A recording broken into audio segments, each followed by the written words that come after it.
Welcome back, ladies and gentlemen, from that break. We are live here at Stockholm at DreamHack with the Cloud9 poker qualifiers. My name is Semler. I'm here with Metas. And Metas, how you feeling after that first game? I'm feeling good. I don't think it's any coincidence that it's currently late o'clock as well. So I think all the signs are there, man. That's how I'm feeling right now. I'm feeling good. And I think ROCCAT, even though they lost that first map, they can hold their heads high. I agree, man. You know, if anybody's not feeling elite right now, it's Cloud9. Because they had to struggle on that first map. Like, going into that, it really did look like ROCCAT were the stronger team.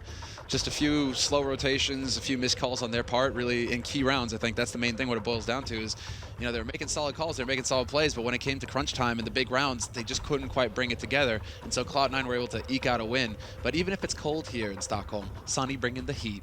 That man is a monster. I love it, man. On land, he's delivering. He's just putting up a great fight right now, a great show. And I think we have some stats to take a look at as well regarding Sonny. You know, because might be clouds outside, but the sun is always there, right, Metas? It always is. Even if you can't see it, it's ever present. And he did. It's kind of creepy, actually. Yeah, in a sense, it's kind of got a stalker vibe, I guess. Yeah, I know. Do you really want to Finn? You know, being constantly aware of what you're doing. And a lot of his frags did come out of like pushing through smokes and stuff around the back of people. So I guess that also kind of highlights that. But as you can see, the guy's been the standout player, I would say, so far. Along with Stond, I think Stond's done a couple of pretty big things with the AWP as well. But Sonny, to me, stepped out. I think we saw him get 2 or 3 4Ks on that. So it's basically like between him and Stonda, it feels like those are the two guys that are really rocking house right now. That are just doing the work. And what's fun is that, you know, he's got a 43% headshot ratio, but when it comes down to it, I think Skadoodle, his head is still ringing after that one shot on Cat. Oh yeah. Sonny's definitely given us some good, entertaining rounds, that's for sure. But Cloud9, you know, that's the thing, actually. You know, we're talking about Ska. Doesn't really feel like Ska's bringing the big plays right now that we kind of expect to see from him. But then, you know, of course, Cash is a really strong map for Skadoodle. Historically, he always seems to be able to get those frag rail moments on the map. So that's going to be the map that's coming up next. And I think it's going to be very interesting because there's a lot of freaky stuff you can do on this map in particular. Yeah, I think basically what Sonny was doing so well in the last map and what I think Skadoodle needs to start doing in this one is impact frags. He was getting so many of them, and it started to turn the tides. Now, yes, Cloud9 at the end just about held their nerve and managed to pick up that, but there were 2 or 3 rounds that are right off the top of my head, including the nothing defuse in the 1v2. There were a couple more as well where I honestly think ROCCAT should have had those rounds, and if they did pick them up, we'd be looking at the reverse. It'd be like 16-14 for ROCCAT going into the second map. What I will say, though, is I highlighted this at the start, and I still feel this way. I think Dust 2 was ROCCAT's chance. Yeah. I don't see them having anywhere near the same level of potency or being able to get around the back of Cloud9 and dictate the pace of the action on Cash. I think Cash should be a lockout performance for C9. Yeah, I agree, and I think they really wanted to dodge the chance of Cobble. Yeah. Because Cobble, it's a bit more of a tactical map, it seems, and well, Cloud9 have got a lot of experience on that map. They're very solid on it, so yeah, it's chances of an upset win here are definitely, I guess, receding here for ROCCAT. But, you know, we're not going to give up hope. I'm sure all the Finnish fans tuning into the stream right now, they certainly haven't. And after a performance like that on Dust 2, sure there were some hiccups, but ROCCAT's shown that they can definitely hang with North America's best, rather. Well, we go right into the pistol round here. ROCCAT will be starting on the T side this time around, Cloud9 on the CT side. So you might get the feeling that Cloud9 won the pistol here, or at least the knife round to determine these starting sides. I've always felt on Cash, though, that it's not the end of the world, even if you do lose the knife, because T's can still rack up a bunch of rounds. They can still force their way through, as you're seeing here. But look at this quick rotation from Shroud, around the back with the 5-7. And we'll lay down the law. The bomb is still going to get planted, though, for ROCCAT. That gives them a couple of bargaining chips in their favor. Exart is not going to be able to connect any dots, and that leaves Nasu by himself, and he will be put down. But still, that bomb plant, pretty decent, you know, significant for ROCCAT. And now we're going to see what we did last time on Dust 2, where they get the bomb plant, they go for the full Glock, and then AKs come into fruition. I think that's going to be the call. I don't think there's any reason for them to change it up. I mean, they could be thinking that themselves, where it's like, okay, we did it last time, so maybe it's time to go for something a little bit more dicey, a little bit more ballsy. I mean, the Tech-9s, if you get onto that A site, the Tech-9s can be lethal because you can get those smokes down, you can get those flashes in, and just that split second allows you to close the gap to where you're getting one-shot headshots, right? So maybe we could see some kind of aggressive buy out of them, but it does seem like they're going to go for more of the bread and butter approach here. Glocks pretty much across the board, a single P250 picked up on Yuho, and they're going to be setting up for a very quick play into B site here, where Sean Gares is currently waiting with the M4, pretty much the best gun that he could hope to have in a situation like this. Yeah, very much so. And they've also got the pop flash coming in as well, which is just about to land in the face of ROCCAT. There's the P90, nothing with 4 quick frags looking for his ace. And the last remaining player, Yohu, is just going to try and back himself off. Sean Gez was dropped from him, I believe. Yes, indeed, he was. And that's all that she wrote for ROCCAT. So easy eco, nothing smile. Pretty much paints the full picture for you. P90 all day, every day. It's a very good SMG.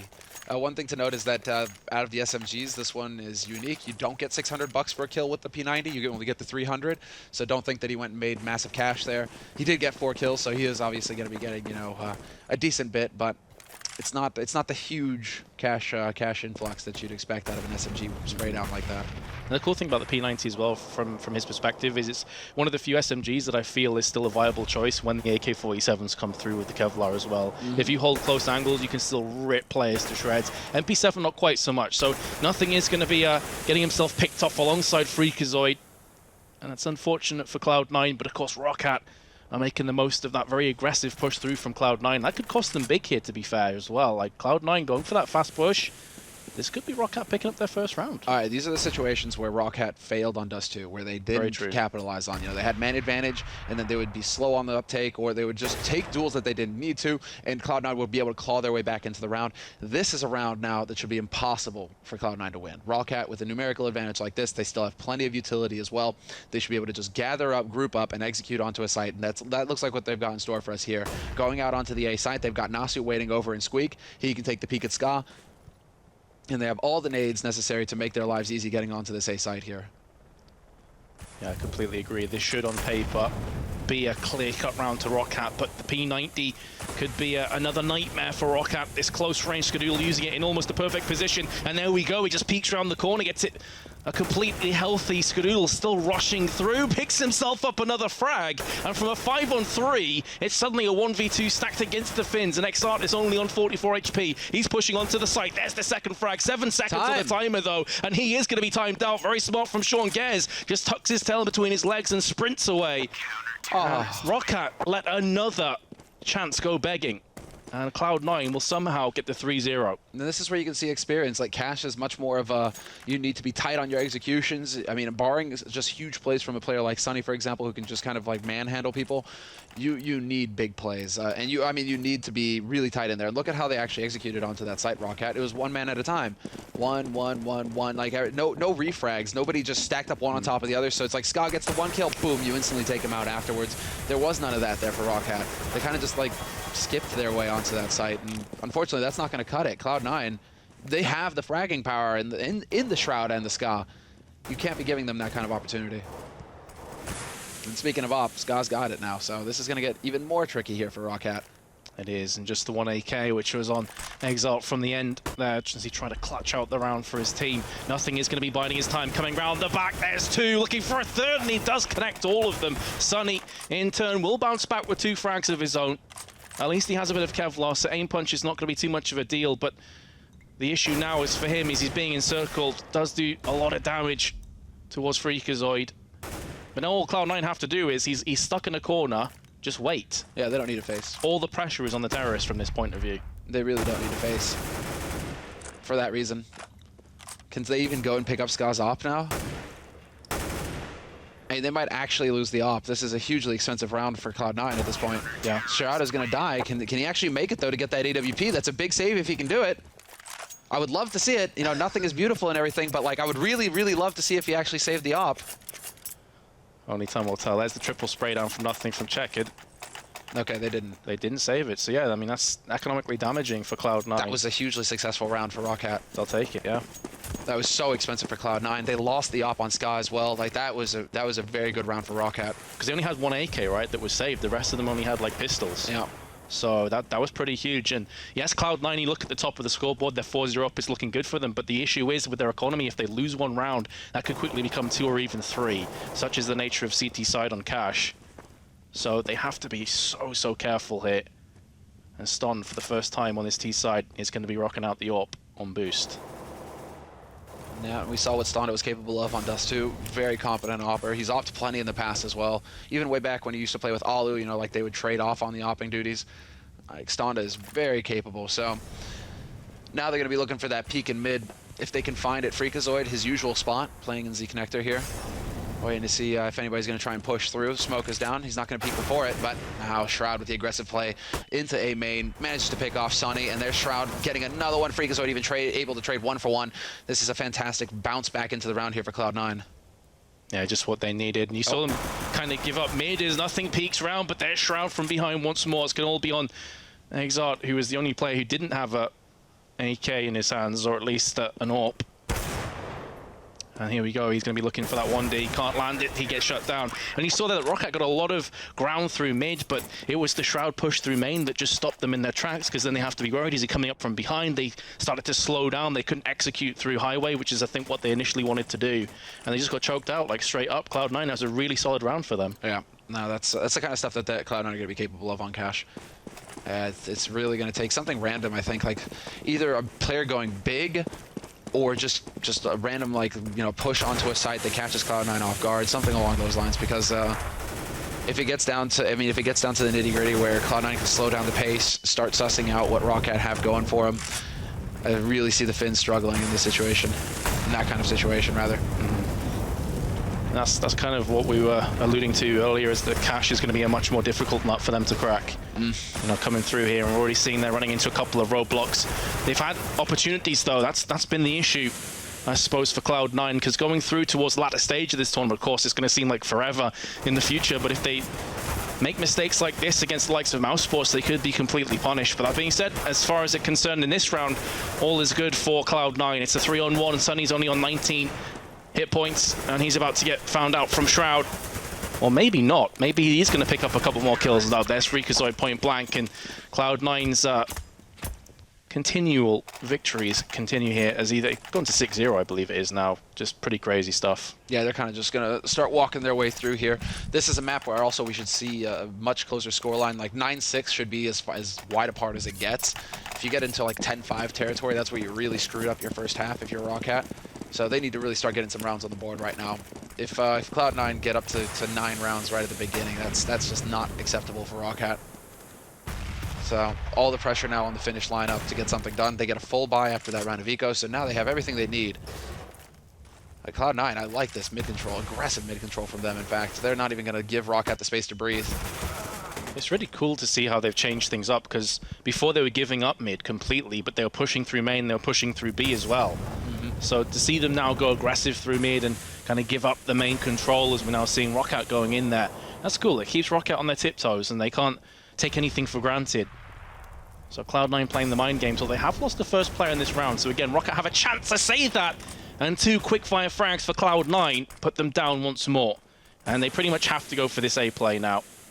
Well, maybe not, actually. They've got 50 seconds. They could just maneuver themselves round into mid if they want to. I'm thinking they want to head towards B. Just because, okay, they set it up with the smoke onto A to try and keep some players over there for Cloud9, but there should be less defense over on the B site, and that's where I think they're going to start heading over there, bringing the bomb. They're going to have the follow-up as well, and Nasu, he's going to have the back there of Sunny, but the two of these guys have to do big damage right away. They need to just clear out Freakazoid immediately. The more time that Freakazoid can buy for the rotation in from Shroud, the more difficult it gets here for the Finns.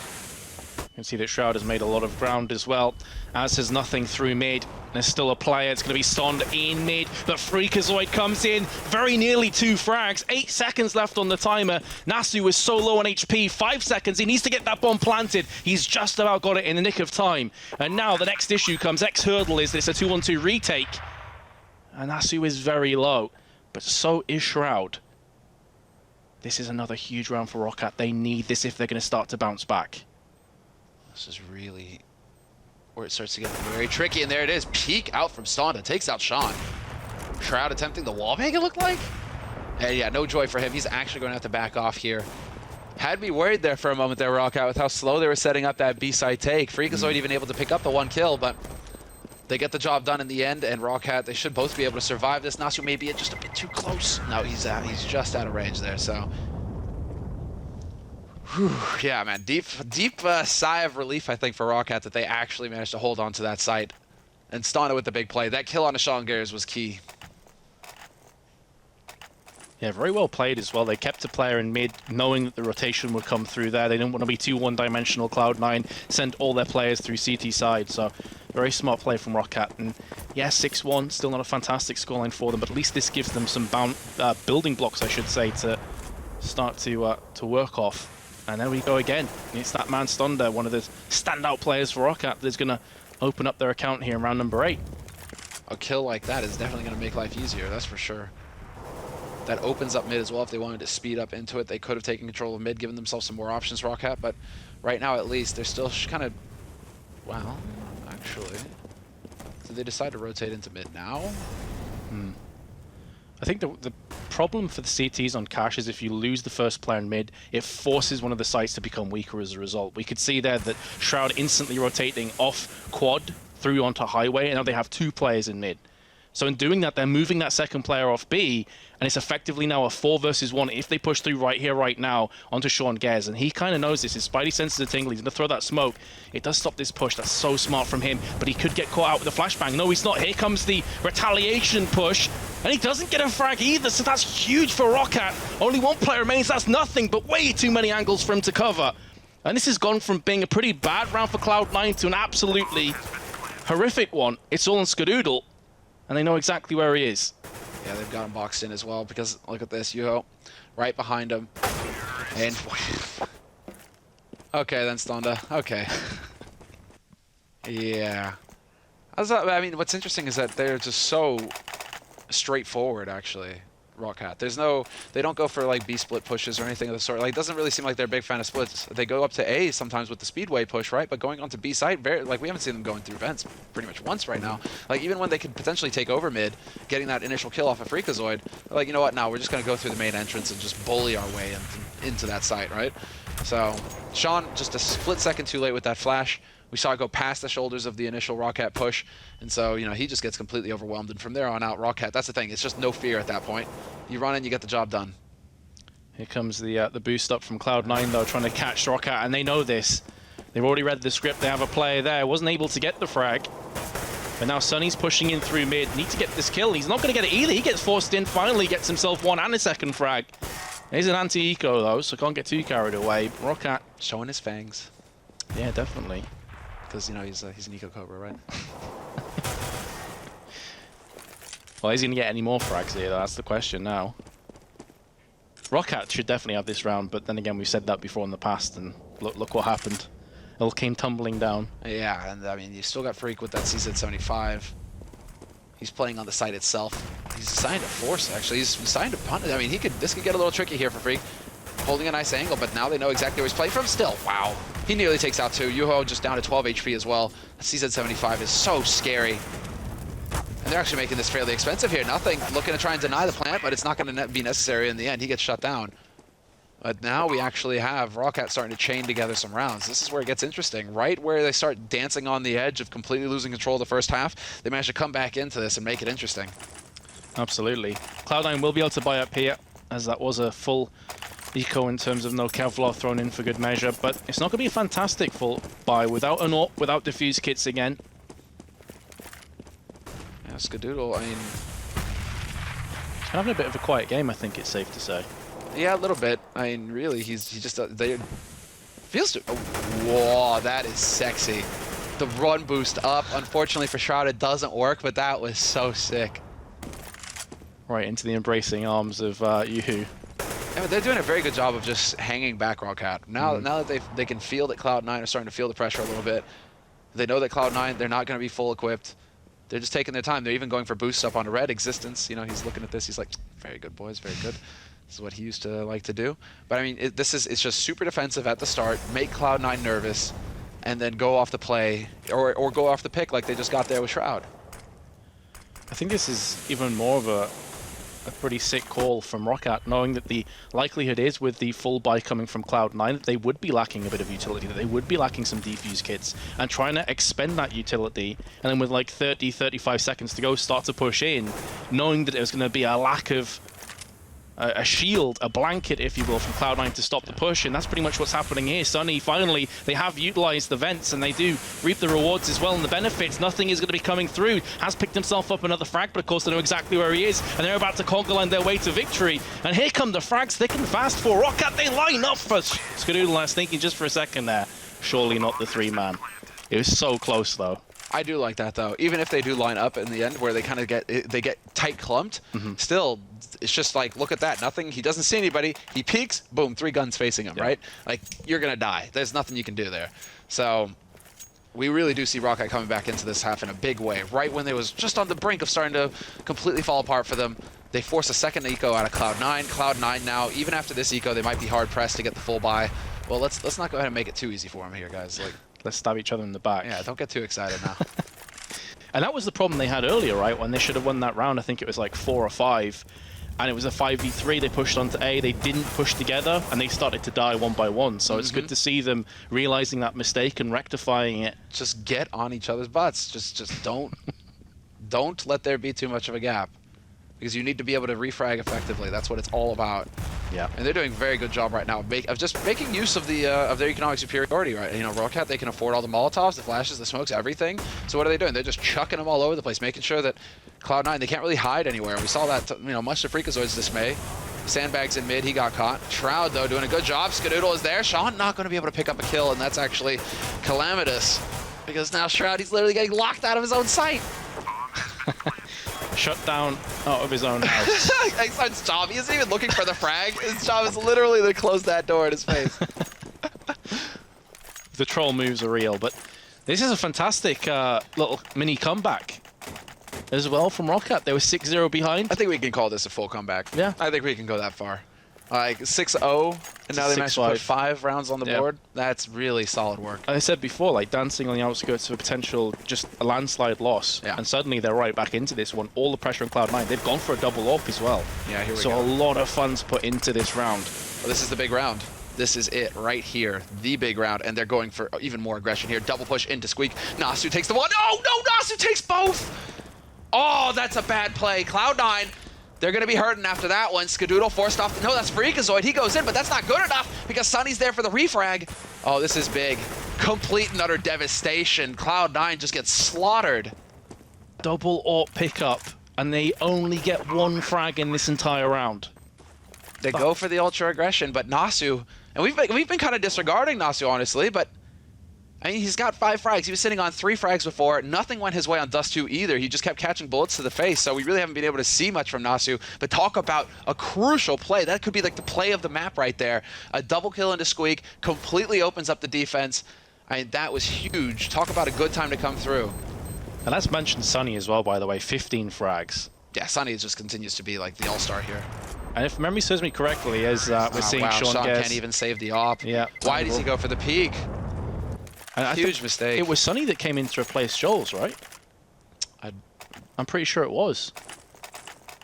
So if it's Sunny that stepped in to have... Why am I blanking on that? To have a guy of his caliber like step in and drop consistent frags against Cloud9, that is amazing. You know, yeah, that's... Joel's, you know, he needed to make sure that the meat didn't burn, right? I think ROCCAT will be pretty happy with this trade off the way that Sunny's been doing so far. Dude, Sunny is a monster. I think it was Sunny and Stonda initially to come in though. But regardless, Skadoodle going to get completely overwhelmed in mid. Sunny with the run and gun just continues his reign of dominance on this map. And in this matchup, ROCCAT up to 6 rounds, and now they could be even looking to go further here. Freakazoid decides to actually take the fight though in mid. I mean, they need to bring it back somehow. They certainly do, because now it's starting to slip away from Cloud9. Boom, sit down. Freakazoid can't get anything done. Did catch 2 players unaware. There's a flashbang in as well. ROCCAT still yet to lose a single player here in round 13. 2 FAMASs and an M4. Just a couple of HEs with a smoke as well. No defuse kits for Cloud9. But we've been in this position before in a 5v3. And Cloud9 somehow escaped. Yep. I like that Stonda's actually got his Twitter handle on his op as well. Be sure to go and check him out. Stonda CSGO. I think he'll be picking up quite a few new fans off these games. Damn well better. He's doing some good work right now. Been solid. And this time ROCCAT in the 5v3 elect to go onto the B site. Last time it was A that proved to be so devastating for them. And Exarta is going to be coming through onto the CT side. Cloud9 do not seem too interested in retaking this site. Just want to save themselves the FAMASs. When do we get the shots now? Because they've already got exactly. Yuho closing in. Sean Gares, not long for this world. He's gone. No second rifle saved. And they're being so thorough about this ROCCAT as well. Yuho's like, okay, I got 9 HP. Change it up, back it out. Wait for the rotation to come in, perhaps. They really are checking to see where this guy is hiding. If they can take the FAMAS off the Shroud, that'd be a pretty nice play. And yeah, they actually spot him, and Sunny's close enough to get the kill. Very well done by ROCCAT. 7 consecutive rounds now to ROCCAT. Talk about a complete and utter like failure to adapt on Cloud9's side. They're just falling apart. Yeah, they really are. I'd like to see them try something different here. Like, I'm not entirely sure what their economy's like right now. I feel like we could see, yeah, I was going to say maybe a Force Fire or at least pistols, and that's pretty much what we're seeing. Yeah. And last time that they started doing this, though, this is when ROCCAT started to play really slow and safe. Nothing! He's going to get his second Zeus kill of the matchup. And that's going to be a bit of an awkward situation for ROCCAT as they've lost their second player as well. Sean Gez relocating onto the site. Meanwhile, nothing drops down in the vents, picks up the AK-47 off the corpse of ROCCAT players. And still Cloud9 reassume their player advantage, make it 2. Sunny has bounced back, a 1v2. This is still far from over. No Kevlar on the side of Cloud9. The spray is in effect. 1 HP for Sunny. Surely he can't pull this one off. He's peeking around the side, and he gets the frag onto Sean Gez as well. Unbelievable. And ROCCAT with 8 rounds in a row. What a comeback. What a comeback. But really, sorry, Valve.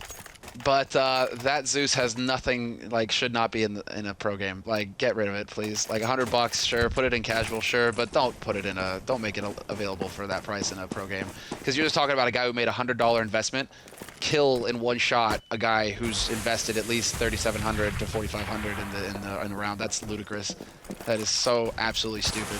Especially in eco rounds like that when you're wanting to play dumb. aggressive. It is like beyond dumb. Like, you know, that is really, really, really whole new level of dumb. Alright, come on. It's bad enough with the pistols. Let's not have a Zeus in here. Quad orbs, by the way, as well. 2 apiece. And why the hell not, I suppose, in the last round of this half. ROCCAT, who seemed like they were circling the drain, suddenly have themselves 8 rounds on the board. And because of it being the last round, and because ROCCAT have accumulated so much funds for themselves, they trade off the AWP. They wanted that fast peak. They trade the AWP for the AK-47. They can just bounce back even harder now. 55 seconds left on the timer, nobody's fallen. This is a crucial round for Cloud9, I have to feel like. There's a lot more pressure on their shoulders than ROCCAT. Yeah, no, it's all on Cloud9 now. If ROCCAT takes 9 rounds, it's still a somewhat CC-sided map, but to take 9 rounds, that would be just them flat out winning this half. You expect to see 8-7. You honestly expect to see 8-7 favoring the CT side, so that would be a very good start. And Nasu opening it up. He's starting to feel it. Freakazoid gets caught, but it's a 2-for-2 trade going on to the A site. The bomb is here, so they're going to be able to plant it very quickly here on ROCCAT's side. That's so important now. Every second is vital. And Skadoodle taking point, just running in.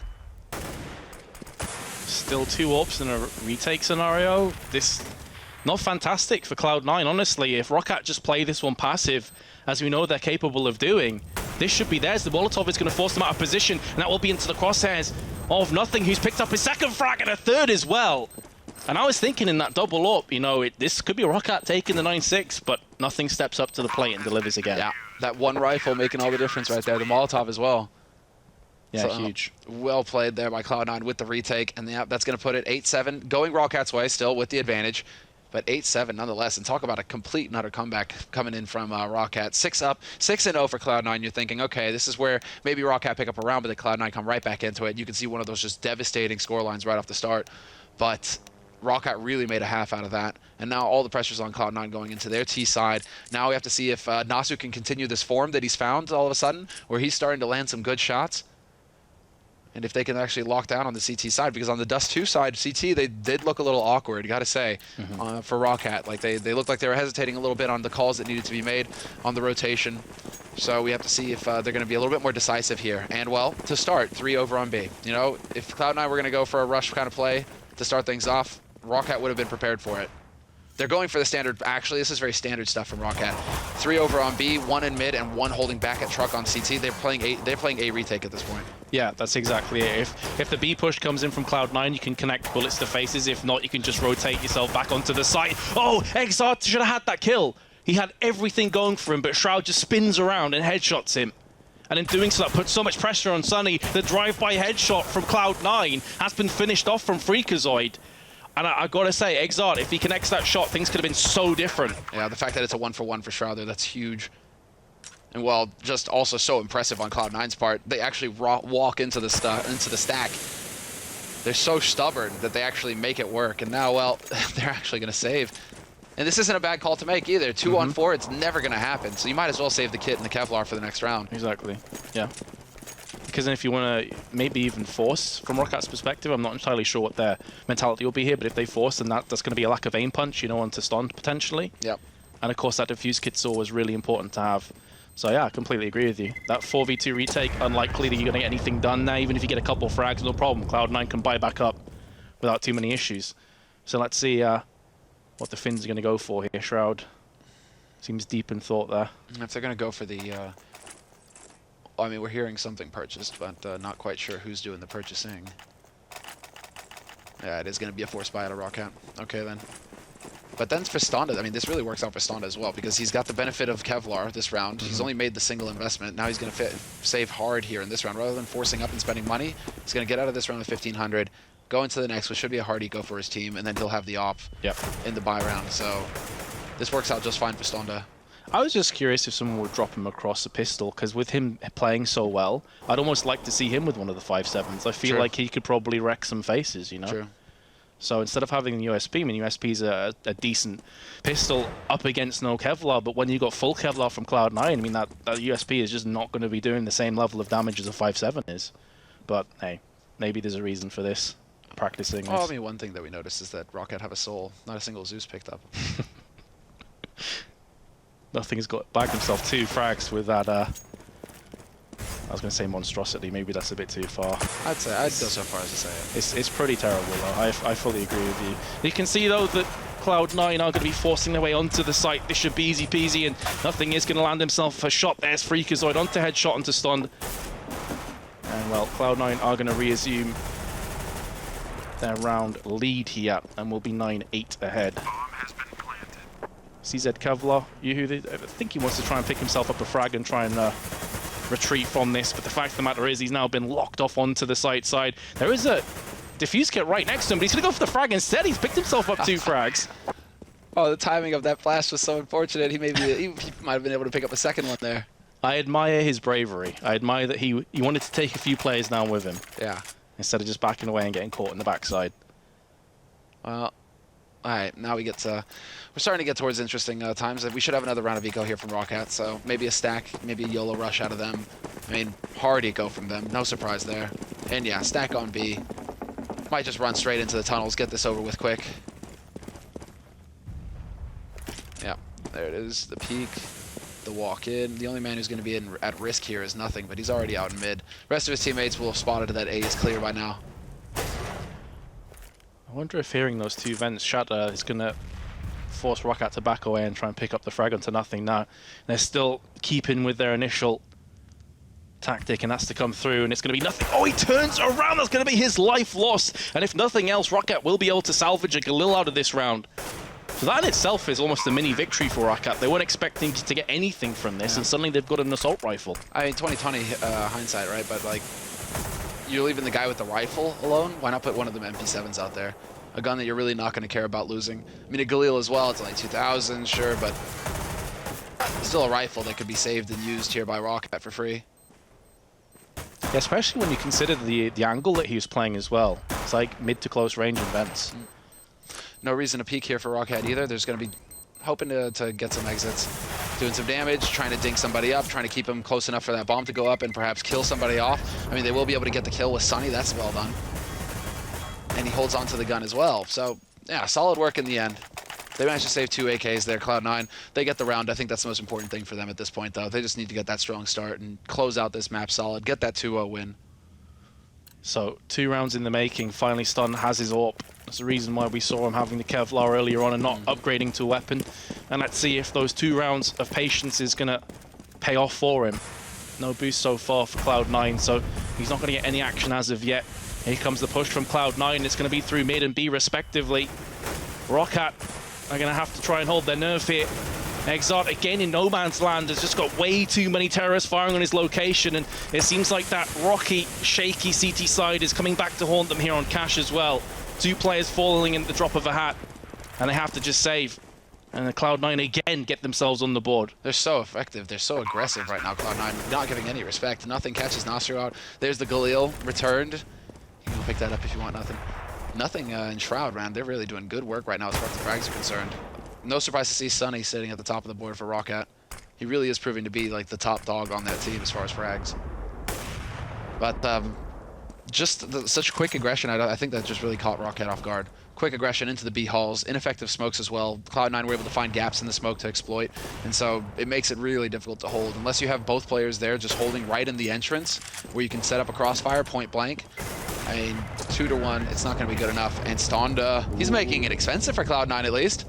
Should be able to save, yeah, and he holds onto his, he holds onto the AWP, so really solid work. Yeah, I suppose the kind of slight downside on that though is that Cloud9 have so much money to spend that it's not the end of the world, but I think it's more important for ROCCAT that they managed to save that up. Absolutely. You know, so they can keep this one going forward now. You can see there, look at that, Sunny on 22 frags, nearest player is Yuhu with 12. Yeah, it's massive underperformance right now on ROCCAT's side. He's top fragging on the entire server by 5 kills as well, even if you include Cloud9 and Freakazoid. Maybe that's where the confidence kind of comes back to bite him in the rear end there, pushing through by himself. They did have a boost up, but the cohesion not quite on point, and ROCCAT have got themselves a player advantage here in round number 20. Yeah, they don't need to take any risks right now. They've got that man advantage. They're very light on utility. That's one thing to take note of here, that they only have 2 flashes left, but that man advantage should be enough to work with. There's the peek from Ska into mid. Looking up Speedway towards that A site, trying to get an idea, trying to figure out where ROCCAT are set up, but it is going to be Cloud9 making a predictable decision, going towards that B site where there might only be the 1 player. There it is, flash in, shots, and right into the headshot. So well done by Cloud9, keeping their cool. Your executions onto these sites, man, is formidable. But yeah, it's like Dust 2 is, at least from what we've seen recently, is that, you know, Dust 2 is not a fun playground for Cloud9. Like, there's a lot of glass in the sand. They keep getting cut. You know, it's just a horrible time, right? But Cash is a solid map for Cloud9, and this is their pick as well. We have to remind people that Dust 2 was ROCCAT's pick, and Cloud9 they wanted Cash, and we can see why. It seems to me, though, that maybe their CT side is the side that needs a bit of work done to it, because they lost so many rounds in a row. Well, it seems like across the board right now for all the maps, like Cloud9, it's like their T side is great because they have, you know, Freakazoid to just go YOLOing in there, Shroud is there to follow him up. Like, those 2 guys working in tandem, it's doing really good work for Cloud9. But yeah, the CT side does seem to be the weaker side across the board right now for the North Americans. Just a very relaxed atmosphere from nothing. You expect nothing less, I suppose, though. Yeah. Such a chill player. 12-8 ahead. His team's starting to find some form here. ROCCAT seem kind of unsure how to repel these pushes. I mean, the executions, they've done it on both sides, but I feel like B is definitely the weaker of these sides from ROCCAT's perspective. Like, they're just being crushed here. They're getting mid-control most rounds as well, Cloud9, and they're making the most of it. Here comes another push onto B side, and looks like it's only going to be Sunny who's here. Actually, they have 2 players there, I believe. No. Just waiting with his pop flash. But we have the aggression. We have the aggression from ROCCAT. It's just on the wrong site. I mean, they're getting the info, but now they know, right? By the time they find it out, Yuho pushes out through Squeak. Cloud9 are already pushing onto the B site, so this info does nothing for ROCCAT, where, you know, they would have time to rotate in and take advantage of it. Cloud9 aren't even giving them the time for that. They're already out onto the B site. They've got the bomb plant, and now in a 4-on-4 retake scenario here for ROCCAT, it's just not looking healthy enough. It's very cool by Cloud9 because they're just so fast on the execute at this point. ROCCAT could potentially be feeling good about getting a man in there, being like, yeah, there's nobody on A, this is great, right? But then it's just like, oh, well, you know, they're already on B, so... And we're seeing some of the Achilles heel as well from ROCCAT, I think, because in the first 6 rounds where Cloud9 went 6-0 up on their CT side, this ROCCAT were pushing aggressively and they were just getting battered. They started to pick up rounds when they were camping back, and Cloud9 were aggressing on them and getting picked off from the likes of Van, up on Boost, back in Warehouse, these kind of places. So I feel like maybe just the all-out aggression from the likes of Freakazoid is just way too much for ROCCAT to deal with. Okay. I think I can read lips. I think Shongare said B. Ooh. Can you read lips? Let's find out. It's still possible. He could go for a delayed B hit, maybe. It looks like it's going to be a set play on way, though. Yeah, this is all a fake. This is all a fake. This is just to draw the attention over to the A site, and then Cloud9, you know, they're going to work their way over towards B. See? Because look at that. Nothing. Well, okay. That kind of screws everything up. Thank you, Shroud. Goodness.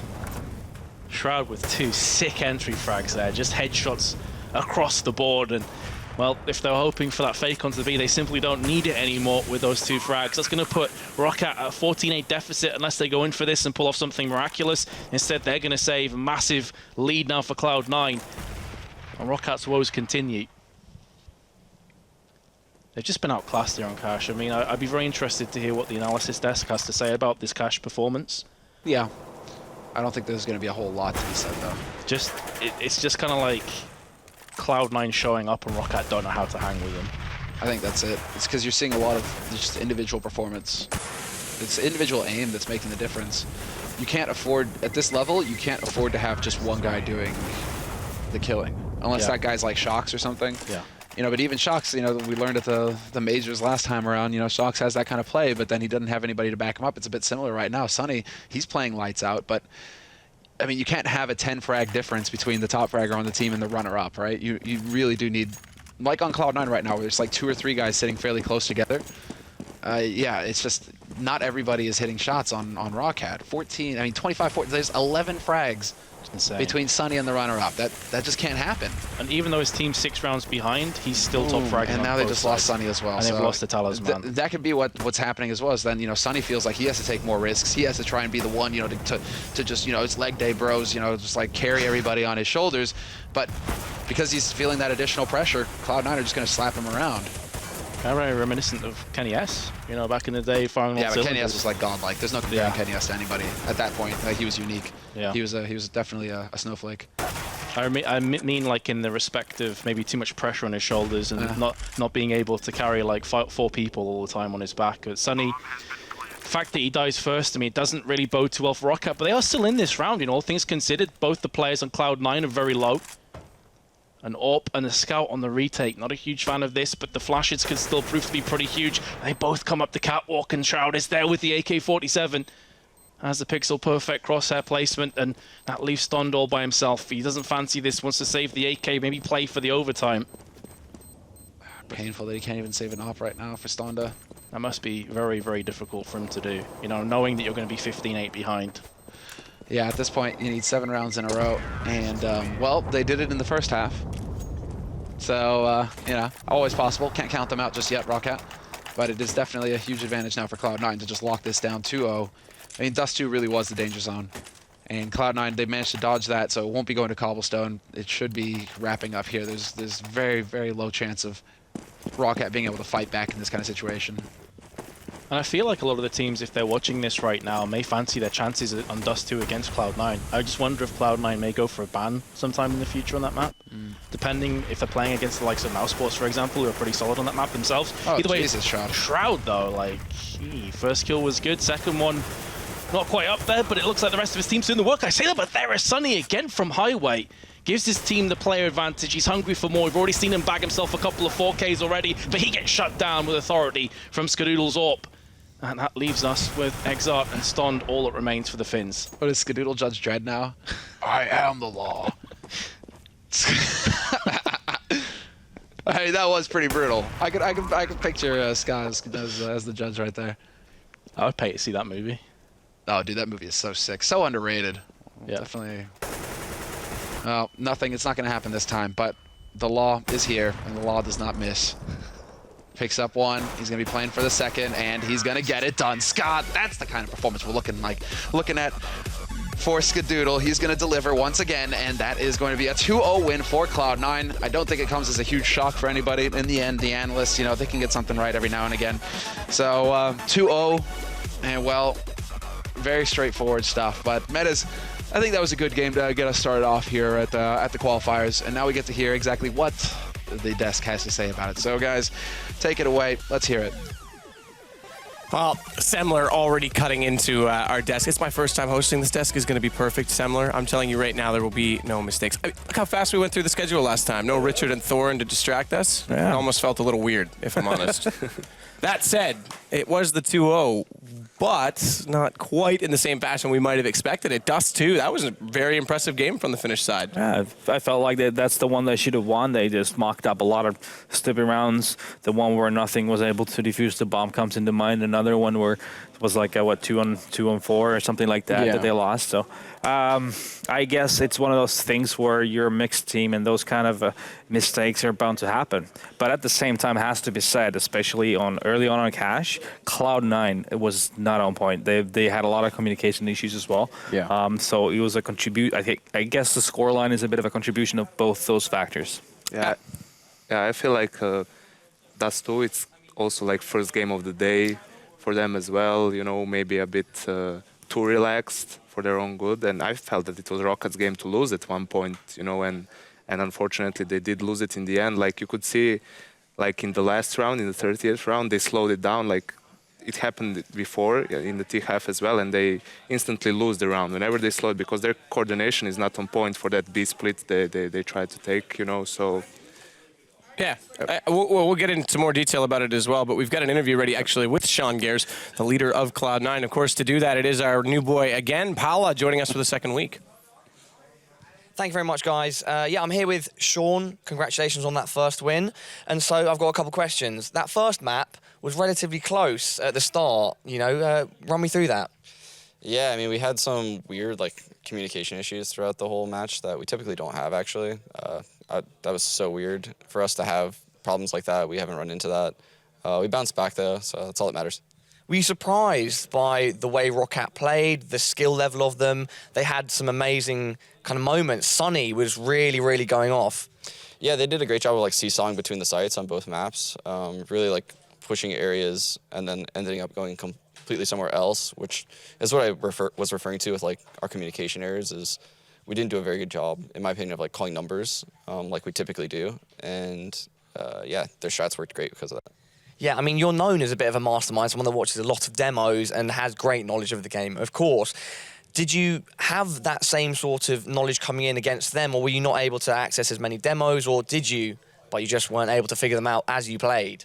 No, yeah, those guys don't have very many demos out of them. I believe they actually play with someone different online, Jules or something like that. Yeah. So he didn't actually make it here, and because of that, he was like a star fragger for them. So obviously, I knew they'd switch up a lot of the things they do in order to get those frags to make up for him. So yeah, there's not much preparing we could have done for them. But that was a curveball then when Joel's wasn't able to attend. Yeah, I actually would have preferred it if he did come. Yeah. Yeah, you probably would have been a bit more prepared. Moving on to the second map, you started off with a pretty rough CT half. Any particular reason why that was? Yeah, I don't know. I mean, we started up 6-0, and then they won 7 rounds straight or something crazy like that. Again, there was weird communication errors in a couple rounds, and we just kept giving them picks. They were running this slow default, and we kind of were just not showing them enough respect, maybe pushing into them too much. Yeah, T-side, we kind of buckled down, played our game, and closed it out.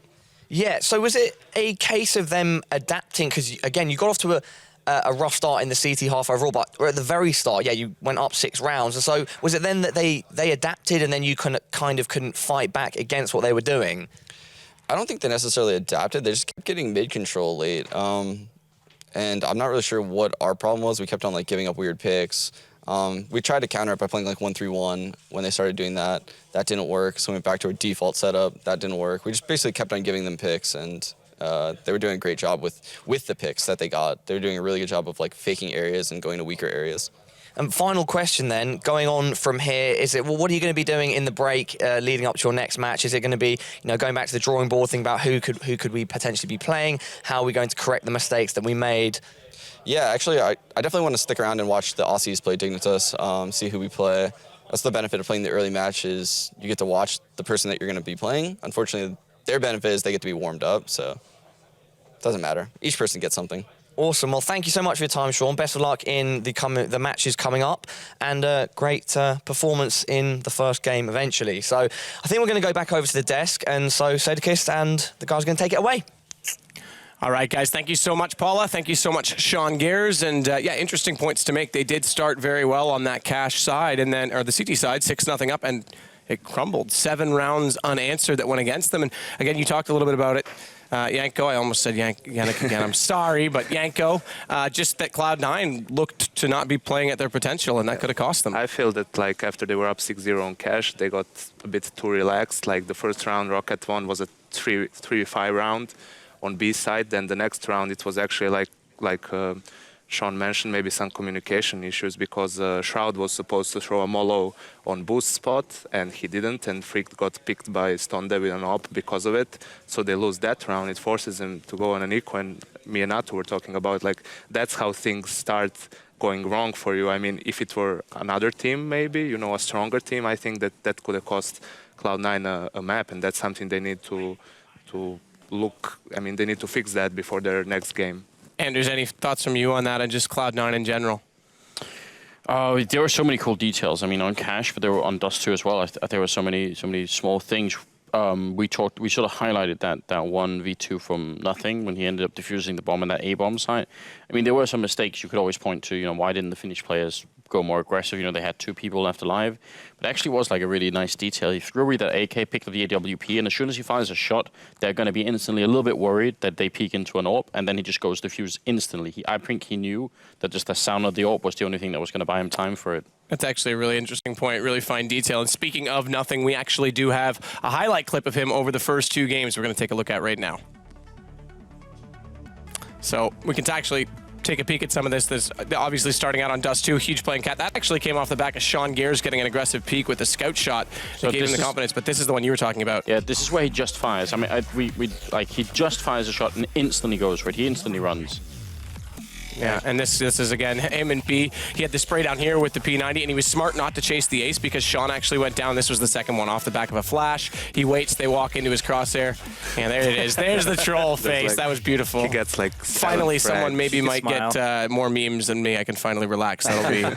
I can breathe easy again. Yet. Okay, well, You're we'll see. But there was a lot of just weird situations from Cloud9 where comes into mind. I think it was that specific round actually that we just saw where nothing got those kills. When Sunny was the last guy alive, he made a 1-on-5 into a 1-on-2 or something like that. Yeah. Just because like there was a situation where Skadoodle was told to just shoulder peek, but he full-on peeked and died. So that's like, you know, what's going on there? So when things like that start picking up and happening time after time, it's going to get into your head, and you're going to crumble at that point. So just a lot of weird situations from Cloud9. I mean, Sean mentioned in the interview just now that they were having some communication issues. I'd say, I mean, maybe it's like you said, it's the early game, so, you know, just waking up and everything. They were a little bit more quiet than you normally see them. Yeah.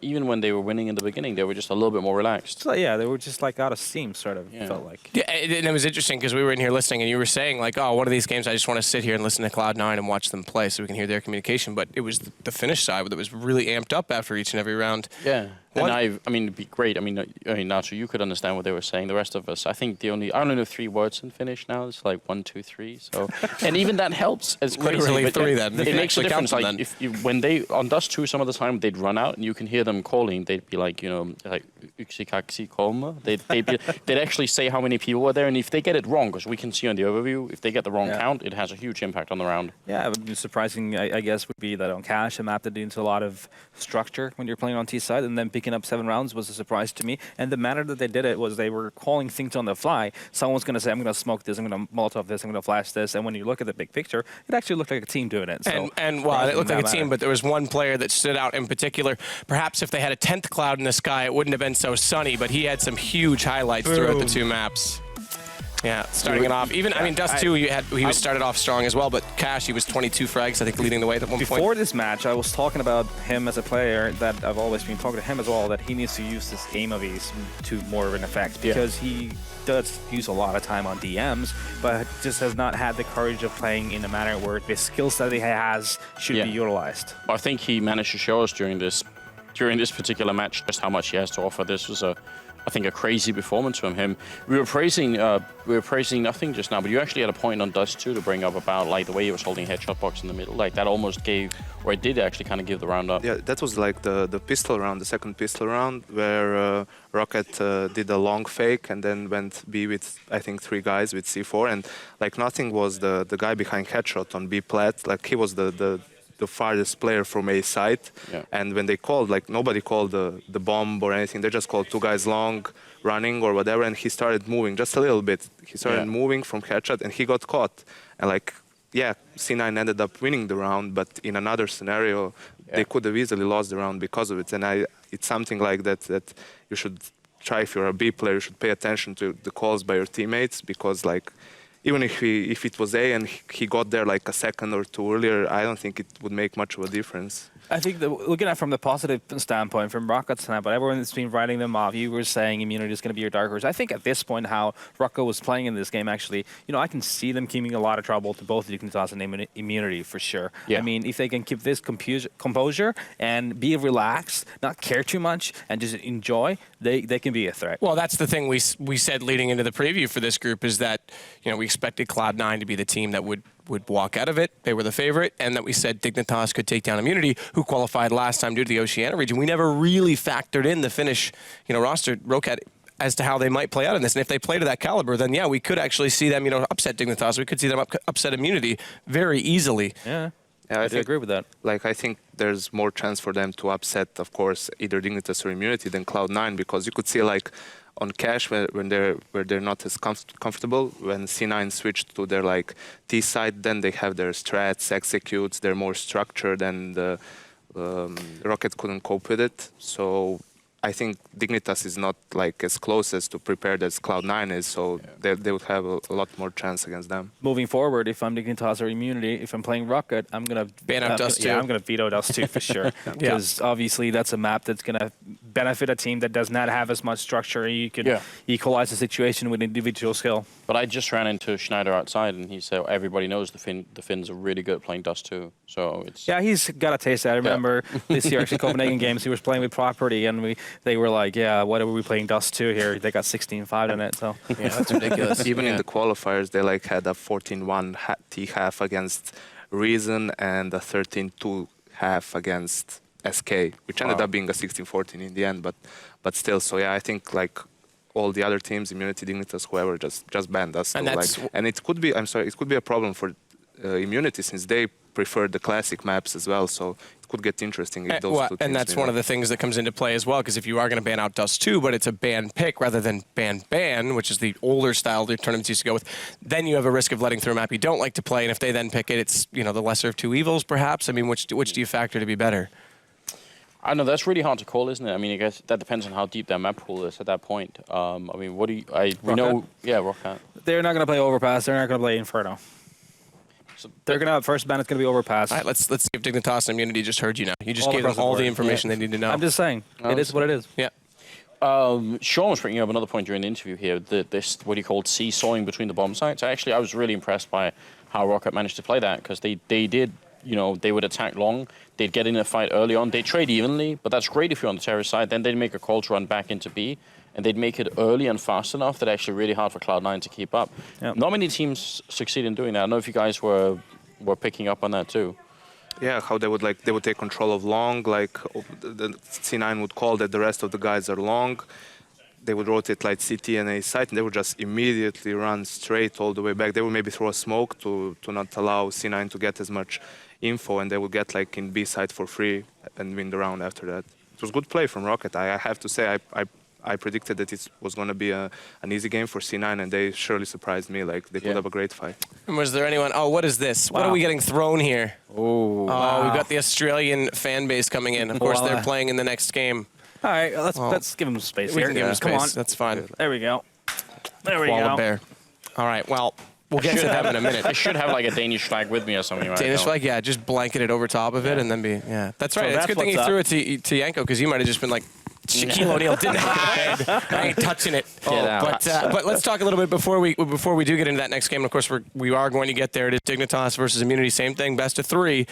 But Skadoodle. Moments he was there and moments he wasn't. He missed a few shots that we normally don't see him missing. Also, Shroud. True. He was out the picture for the most part of it. The only time I started noticing was the second half of Cash. So basically, he was away from the occasion for 3 halves straight. Yeah. Yeah. Obviously they win the game, but the reason I bring it up is just kind of what you were saying, looking a little slow, and maybe it's a warm-up thing, first game in the morning, but if that's an issue going forward... It definitely wasn't the Cloud9 we know, and I said as well that I predict it's going to be a Skadoodle show.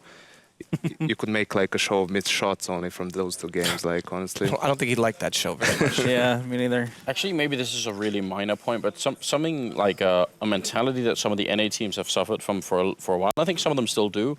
Is this idea that they have like really high highs but really low lows. You know, when things are great, they're so loud, they're so explosive, and it's fun watching them.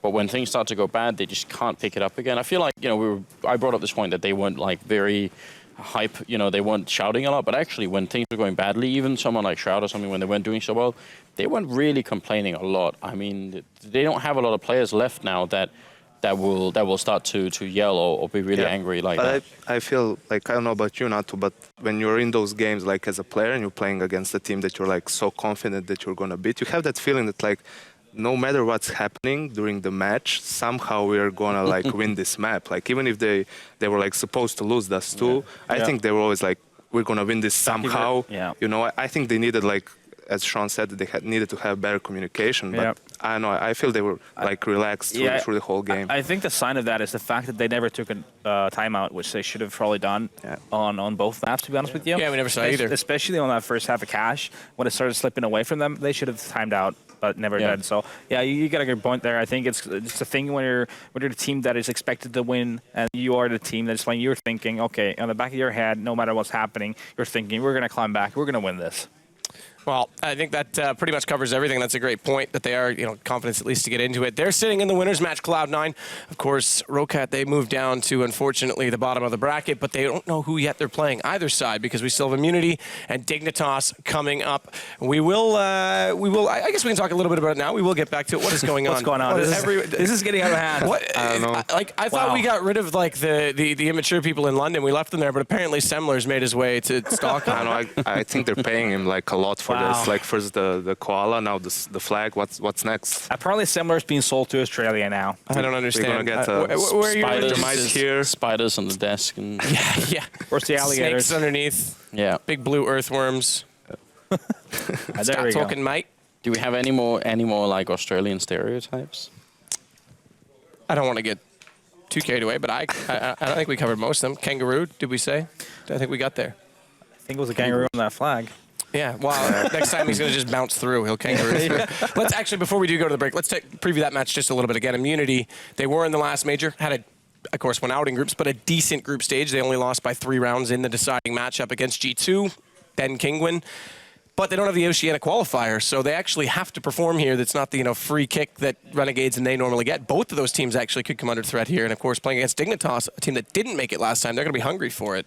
I feel like this is going to be a real interesting match to see. I feel that if Immunity did their homework, they're going to veto Overpass straight away, because like right now I feel that Dignitas wants to play Mirage and Overpass the most, and they like adjust their veto process towards the team they're playing against. So they play a lot of maps, they vetoed a lot of maps, so I'm really curious to see which maps are we going to have right now. Yeah, you make a good point there. Dignitas used to be, at least before Snyder stepped in, a pretty predictable team. You would watch a demo, 2 demos of them, you would know pretty much anything they do on a specific round. You could call that out really early on as well on specific little details. So that could something if Immunity has done their homework, and depending on Dignitas, the way their game is developing as well, I think that's going to be the difference makers here. And yeah, and it's an interesting point you made about Overpass, because that's where they pushed TSM in that semi-final, at London just 3 days ago, 2 days ago. I don't know, can't count that far back. It's so long ago.